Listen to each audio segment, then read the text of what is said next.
the condition. We can see that when the power is applied, there's a 21 milliamp leakage. Next, we'll use the thermal camera to locate any hotspots on the board.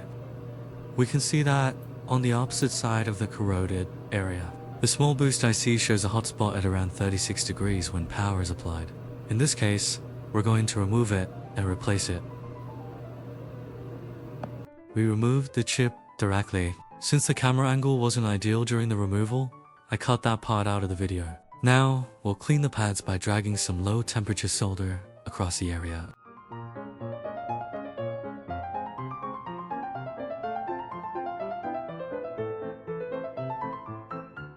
Because the water-damaged chip was shorted and constantly leaking current, the pads became oxidized and corroded. In this condition, dragging low-temperature solder alone won't allow the pads to take solder properly. If the pads aren't completely burned off, we can scrape the surface lightly with a blade to expose the silver layer underneath. Only then will the solder stick. In the worst case, the pad is completely burnt off. If the pad is gone, then we have to run a jumper wire. Great! We can see that the pad wasn't burned off. After scraping with the blade, the silver surface of the pad is clearly visible. On the freshly exposed pad, we add a bit of solder paste and flux, then apply some solder to make the surface even. This prepares the pad nicely for installing the new chip. It's difficult for the solder to stick here because the pads are corroded. After scraping, most of the pads have almost no solder left, which makes it even harder to tin them properly.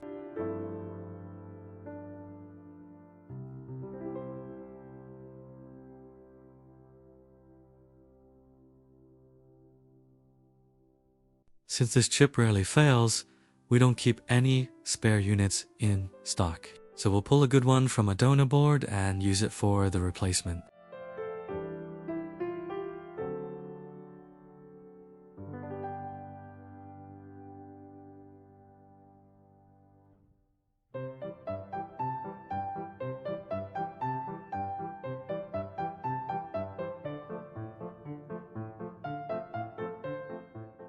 This boost IC is extremely tiny, so installing it really requires patience. If you apply too much force, the chip can easily crack or get damaged. And since the working area is very narrow, you have to stay extra careful throughout the process.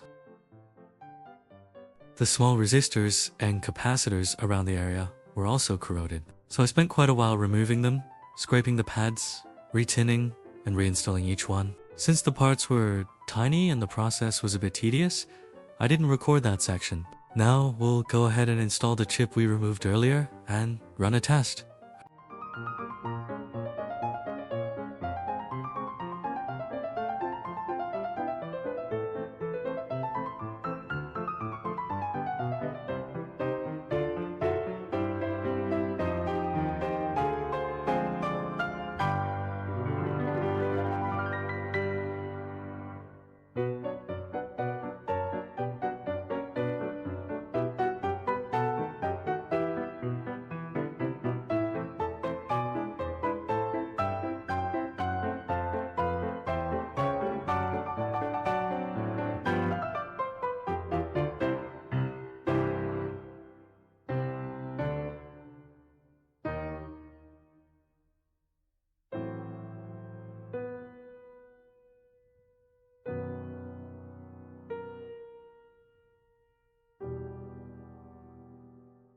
With the chip installed and the area cleaned, we'll test the upper board by powering it on to see if it boots.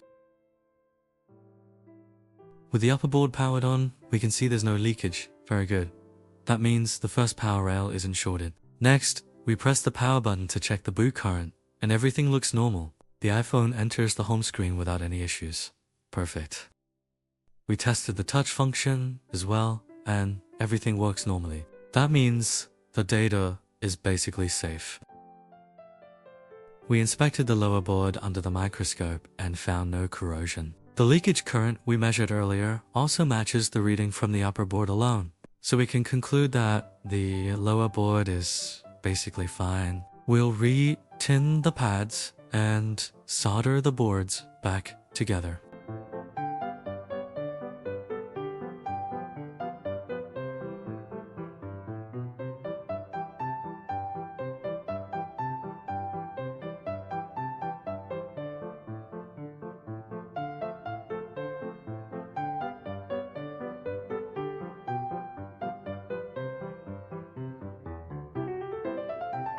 since some solder paste was still stuck on the stencil when we removed it earlier.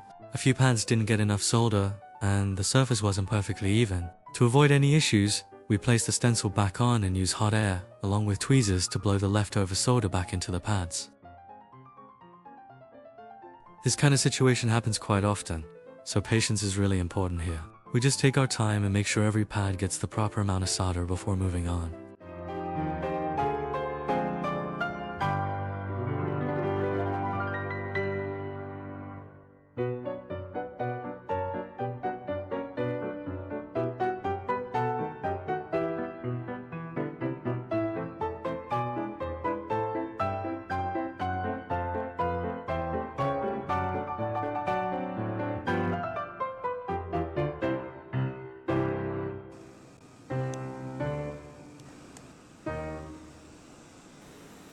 Since we don't have a preheater for this board model, we're using the hot air gun to bond the layers together. The temperature is set to 280 degrees Celsius with maximum airflow.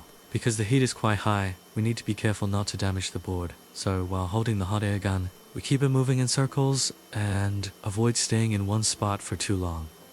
Once it's almost ready, we gently tap the board with tweezers. When it feels soft and slightly springy, able to move and bounce back, that's when we immediately remove the hot air gun. Now we'll place the board back into the housing and run one final test. Charging works, touch is normal, and everything functions as expected. With all tests passed, this repair is complete.